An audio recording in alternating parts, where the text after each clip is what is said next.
Hi, ஒரு குட்டி birthday celebration பார்க்கலாமா? So welcome to my channel and it's me Sai Priya Modhan here. And இந்த birthday பார்த்தீங்கன்னா இது வந்து என்னுடைய அம்மம்மாவோட 72வது பிறந்த நாள் கொண்டாட்டம். ஓகே, ஸோ எங்கள் அம்மம்மாவோட பர்த்டே செலிப்ரேஷன் வீடியோ தான் இது. நான் வந்து இந்த வீடியோ வந்து vlog பண்ணதுக்கு காரணம் as usual அது வந்து ஒரு மெமரிஸுக்காக. So I also wanted to share it with you guys. So that's why this video is here. Okay, இந்த வீடியோ வந்து actually it's a simple, it's a authentic அந்த மாதிரி சொல்லலாம். இந்த பர்த்டே வந்து நான் வந்து I want to make ammamma's birthday special. So இந்த பர்த்டேல வந்து சில விஷயங்கள் இருக்குது. ஸோ என்னென்ன அப்படின்னு பார்த்தீங்கன்னா, ஃபர்ஸ்ட் திங், நான் வந்து எங்கள் அம்மம்மா பர்த்டே அன்னைக்கு I am not with her அப்படின்னு சொல்லலாம். ஸோ நானும் என் தங்கச்சியும் வந்து ஜஃப்னாவில் இருந்தாங்க. ஸோ எங்கள் அம்மம்மா பர்த்டே அன்னைக்கு ஈவினிங் மத்தியானம் தான் வந்து வீட்டுக்கு வந்தாங்க அண்ட் வி சர்ப்ரைஸ்டு. ஸோ அந்த சர்ப்ரைஸ் வீடியோலாம் வந்து எடுக்கல. as usual அது ஏன் எடுக்கல அப்படின்னு பார்த்தீங்கன்னா, இட்ஸ் பிகாஸ் எங்கள் அம்மம்மாவுக்கு வந்து ஷி லவ்ஸ் சர்ப்ரைஸ். பட் என்னால் வந்து அதை ஷூட் பண்ண முடியல. So at some cost of reasons என்னால் வந்து அதை வந்து ஷூட் பண்ண முடியல.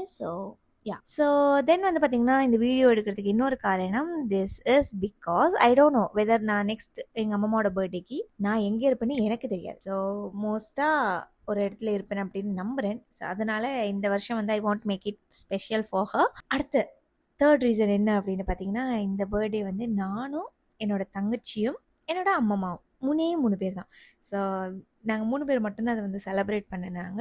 ஸோ என்னோட மாமாமார் எல்லாருமே வந்து கொஞ்சம் பிஸியாக இருந்தபடியாக அவங்களால வந்து வர முடியாமல் போச்சு. ஸோ அதனால் ஓகே, அவங்க டே வந்து ஸ்பெஷல் ஆக்கணும் அப்படின்றதுக்காக வி டிட் தேட். அண்ட் இந்த கேக் வந்து பார்த்தீங்கன்னா, I bought it from Jaffna. So district to district, Jaffna to Kilinochchi, district to district வந்து இந்த கேக் வந்து வாங்கிட்டு வந்தேன். ஸோ அதுக்கு பிறகு நான் வந்து கேக் ப்ரிப்ரேஷன் இதெல்லாம் பண்ணி கொண்டு இருந்தேன். அண்ட் நான் வந்து ஷூட் பிளான் பண்ண டைம் வந்து பார்த்திங்கன்னா சன்செட் ஆகிற டைம். ஸோ அது வந்து பார்த்திங்கன்னா ஒரு கோல்டன் ஹார் அப்படின்னே சொல்லலாம். எப்படி மார்னிங் வந்து சன்ரைஸ் வந்து கோல்டன் ஹாராக இருக்குமோ, அதே போல் சன்செட் வந்து சூப்பர்பாக இருக்கும். ஸோ அதனால் அந்த டைமில் இது பண்ணால் நேச்சுரல் லைட்டில் வந்து ஷூட் பண்ணலாம் அப்படின்னு சொல்லிட்டு we plan to do that. So அதனால் மத்தியானம் வந்து சாப்பிட்டு ஒரு கொஞ்சம் நேரம் நித்திரையும் கொண்டுட்டேன். ஸோ நித்திரையெல்லாம் கொண்டு எழும்பி எங்கள் அம்மம்மாவோட பர்த்டேக்கு நாங்கள் வந்து ஜஸ்ட் சிம்பிளாக வந்து ரெடி ஆகிட்டு இருந்தோம் நாங்கள். பட் எங்கள் அம்மம்மாவுக்கு வந்து என் தங்கச்சி இந்தியாவிலேருந்து வரும்போது she bought her birthday sari. So அவங்க வந்து ஒரு 1 டே 2 டேஸ்லேயே வந்து ஸ்டிச் பண்ணிட்டாங்க ஆக்சுவலி. ஸோ அது வந்து எங்களுக்கு ஒரு சர்ப்ரைஸ், ஏன்னா ஸ்டிச் பண்ணலைன்னு சொன்னாங்க. But she did that. So அதனால் அண்ட் வயசு போக போக பார்த்திங்கன்னா எப்படி மெச்சூர்டு வருதோ, அதாவது சின்ன வயசுலேருந்து வளரும்போது எப்படி மெச்சூர்டு வருதோ, அதே போல் இந்த கொஞ்சம் வயசு முதியவர்கள் ஆகும்போது வந்து பார்த்திங்கன்னா அவங்க வந்து பேபிஸாகவே மாறிடுறாங்க கைஸ். ஸோ எங்கள் அம்மம்மா வந்து literally she is like baby. அது ரொம்ப ஆக்டிவாக, ஸோ அந்த மாதிரிலாம் இருக்கக்கூடிய ஒரு பர்சன். ஸோ அதனால் ஆக்சுவலி ஜாலியாக இருந்துச்சு எங்களுக்கு வைப் பண்ணுறதுக்கே. நான் வந்து கேக்கு பிளான் பண்ணிகிட்ருந்தேன், ரெடி பண்ணிகிட்ருந்தேன். அண்ட் எங்கள் தங்கச்சி வந்து எங்கள் அம்மம்மாவுக்கு வந்து ஒரு குட்டி ஷூட் வந்து பண்ணிகிட்ருந்தா, just to make her days more special அப்படின்னு சொல்லிட்டு வடிவாக ஷூட்டெல்லாம் பண்ணிகிட்டு இருந்தாங்க.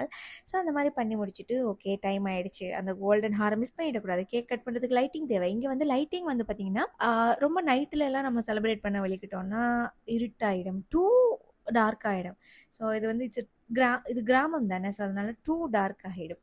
அதனால் எவ்வளோ லைட் போட்டாலுமே வந்து எக்ஸ்ட்ரா லைட்ஸ் போட்டால் தான் வந்து அந்த இடத்துல வந்து ஒரு கிளியர் அண்ட் ஒரு ஹாப்பி பிக்சர் எடுக்க முடியும்.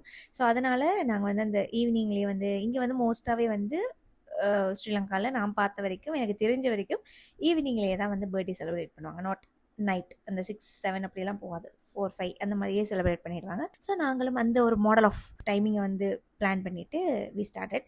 அண்ட் இதில் வந்து நாங்கள் வந்து இப்போ ரீசன்ட் இயர்ஸாக வந்து ஒரு விஷயம் ஆட் பண்ணியிருக்கிறோம். என்ன அப்படின்னு பார்த்தீங்கன்னா, we won't blow candles.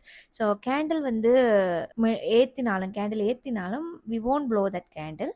So அது வந்து it's a new habit which we started following. And one more new habit என்ன we started following அப்படின்னு பார்த்தீங்கன்னா, நைட் 12 o'clock விஷ் வந்து செய்கிறது இல்லை. ஸோ இன் பிட்வீன் தான், அதாவது பர்த்டே என்னும்போதே நெக்ஸ்ட் டே மார்னிங் எழும்பும்போது அம்மா அப்பா வந்து எழுப்பி அந்த விஷ் வாங்கி அந்த மாதிரி தான் எப்போவுமே சின்ன வயசில் இருந்திருக்கு. இன் பிட்வீனில் இந்த நம்மளுடைய கல்ச்சர்லாம் வெஸ்டர்ன் கல்ச்சருக்கு மாறும்போது நைட் 12 o'clock விஷ் அந்த மாதிரிலாம் ஸ்டார்ட் ஆனது. ஒரு 5-6 இயர்ஸ் அந்த மாதிரி 12 o'clock விஷஸ் எல்லாம் இருந்துச்சு. அதுக்கு பிறகு வி ஸ்டாப் தேட். என்னடா like it's a time for our body to repair, body cells to get rest. So அதனால் வி ஷுட் நாட் டிஸ்டர்ப் அப்படின்னு சொல்லிட்டு அந்த நைட் 12 o'clock விஷயம் வந்து வி ஸ்டாப்ட் இட்.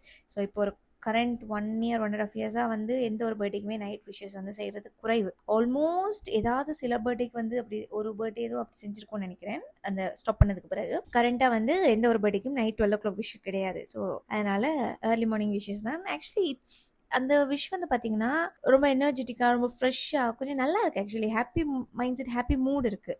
ஸோ அதனால் அந்த மாதிரி ஒரு விஷ். அதுக்கப்புறம் நானும் என் தங்கச்சியும் வந்து கேக் அம்மம்மா கட் பண்ணும்போது நின்றுனாங்க. ஸோ எங்கள் அம்மா வந்து லைனில் வந்தாங்க. ஸோ அப்படியே வந்து பார்த்து கேக் கட் பண்ணி ஜாலியாக வந்து ஃபோட்டோஸ் எல்லாம் எடுத்துகிட்டு actually we took lot of photos. We created குட்டி மினி காம்பேக்ட் ஃபேமிலியாக இருந்தால் அப்படி ஒரு பர்த்டே செலிப்ரேஷன் இருக்கும் அந்த மாதிரி இருந்துச்சு. ரொம்ப ப்ரைவேட்டாக ரொம்ப ஒரு ஃபீல் குட்டாக இருந்துச்சு இந்த டைம் எங்களுக்கு. அதே போல் இந்த முறை வந்து பேக்ரவுண்டெல்லாம் வந்து வெளியில் இருந்தாலும் வந்து இது வந்து ஒரு அன்எக்ஸ்பெக்டடாக வந்து ஒரு பேக்ரவுண்டும் எங்களுக்கு வந்து நல்லா தான் கிடச்சிருக்கு. ஸோ ஒரு அப்படியே கோல்டன் ஹாரில் கோல்டு போல் ஜொலிக்கிற போல இருந்துச்சு. அண்ட் ஆப்வியஸ்லி எங்கள் அம்மா வந்து கோல்டாக ஜொலிச்சுட்டு தான் இருக்காங்க அண்ட் ட்ரெஸ்ஸில் கூட. ஸோ இந்த மாதிரி we really felt happy to celebrate ammamma's birthday. So அவ்வளோதான் கைஸ். இந்த மாதிரி எங்களுடைய டே வந்து உண்மையாகவே அப்படியே பியூட்டிஃபுல்லாக ஹாப்பியாக வித் லாட் ஆஃப் ஹாப்பினஸோட வந்து எண்ட் ஆகிட்டு. அண்ட் 2 days லேட்டர் எங்கள் அம்மம்மாவோட பர்த்டேயோட லஞ்சுக்கு வந்து நாங்கள் வந்து போயிட்டுருந்தோம். ஸோ இதுவும் வந்து நானும் என் தங்கச்சியும் என் அம்மம்மா 3 பேரும் வந்து சடனாக பிளான் பண்ணிட்டு போன ஒரு விஷயம் லஞ்சுக்கு. ஸோ ஆக்சுவலி இது நல்லா இருந்துச்சு. இந்த லஞ்சுக்கு போகிற இடத்துலையும் வந்து we got few memories. So அதையெல்லாம் பண்ணிவிட்டு we spend a good quality time. Almost ஒரு 3 hours கிட்ட நாங்கள் வந்து ரெஸ்டாரண்ட்டில் இருந்திருப்போம். We really spend a good quality of time together. So இது வந்து நல்லா இருந்துச்சு எங்களுக்கு. அப்படியே எங்களோட பர்த்டே செலிப்ரேஷனை முடிச்சுக்கிட்டோம். அவ்வளோதான். see you all in the next video. some other interesting life style happiness memory create பண்ணுற வீடியோவோட சந்திக்கிறேன். Bye bye.